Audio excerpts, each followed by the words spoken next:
Хотят ли вирусы нас убить? Для того, чтобы ответить на этот вопрос, для начала давайте вспомним, а что же такое вирусы? По сути, любой вирус – это всего лишь зловредная генетическая информация в белковой оболочке. У них нет нервной системы и даже самых примитивных рецепторов, как у одноклеточных. Их даже нельзя назвать живыми, поскольку у них нет обмена веществ. Единственное, что они могут делать при попадании в живую клетку, это взламывать ее генетический аппарат и заставлять производить свои бесконечные копии, в конечном итоге разрывая клетку и распространяясь дальше.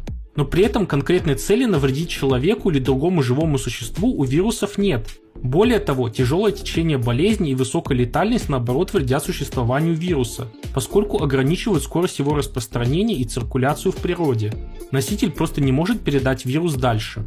С точки зрения биологии наиболее успешны и многочисленны те вирусы, которые не вызывают тяжелых симптомов и легко переносятся на ногах. Например, некоторые виды гриппа и ОРВИ, которые донимают нас каждый год.